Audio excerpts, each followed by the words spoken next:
मंडला जिले के नर्मदा तट पर क्षेत्रीय कलचुरी समाज ने आराध्य देव भगवान सहस्त्रबाहु का जन्मोत्सव धूमधाम से मनाया। समारोह में प्रभारी मंत्री दिलीप जायसवाल सहित बड़ी संख्या में समाजजन शामिल हुए। मंडला जिले के नर्मदा तट पर स्थित पवित्र सहस्त्रधारा में क्षेत्रीय कलचुरी समाज ने अपने आराध्य देव भगवान सहस्त्रबाहु की जयंती बड़े धूमधाम से मनाई। इस अवसर पर कलार क्षेत्रीय कलचुरी समाज के सैकड़ों श्रद्धालु एकत्रित हुए और धार्मिक उत्साह के साथ भगवान सहस्त्रबाहु की पूजा अर्चना की। कार्यक्रम में मुख्य अतिथि के रूप में पहुंचे जिले के प्रभारी मंत्री दिलीप जायसवाल ने कहा कि समाज को यह विश्वास दिलाया कि यह क्षेत्र वास्तव में महिष्मती क्षेत्र था और इसे महिष्मती के सम्मान के अनुरूप पहचान मिलनी चाहिए।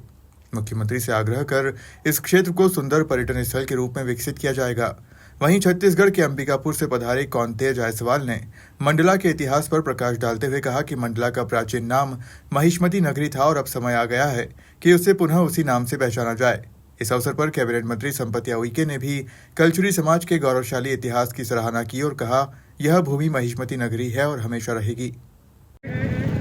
यहाँ का विकास के लिए जो बात है, जो इतिहास बताया जा रहा है और कहीं ना कहीं काल के प्रवाह में जो इसको सम्मान मिलना था लेकिन नहीं मिला, जो इसको यानी क्षति हुई, यहाँ का जो मान सम्मान था।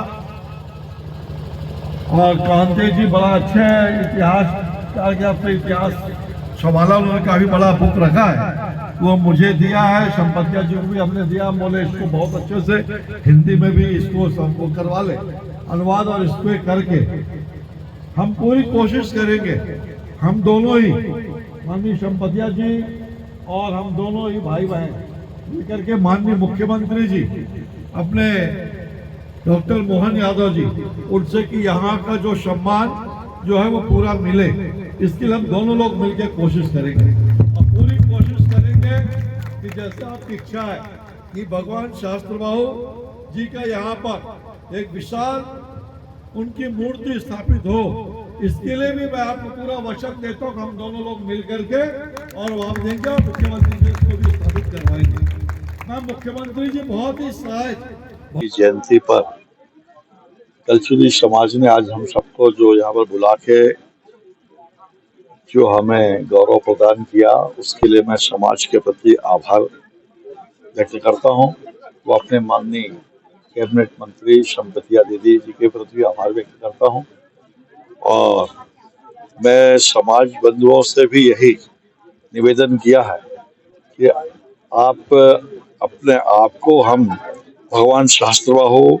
के वंशज बताते हैं, तो हमको अपने इतिहास को ध्यान में रखते हुए अपने वर्तमान को भी देखें और हम भविष्य को ठीक करें कि हम भी समाज में, राज्य में, प्रदेश में ऐसा काम करें कि जिससे कि हमारे पूर्वज जिस प्रकार से काम करके और गौरव प्रदान किया है, तो ऐसा हमको भी काम करना है। घोषणा नहीं किया है, हमने ये विश्वास दिलाया है, समाज के लोगों ने मांग किया है कि इस क्षेत्र को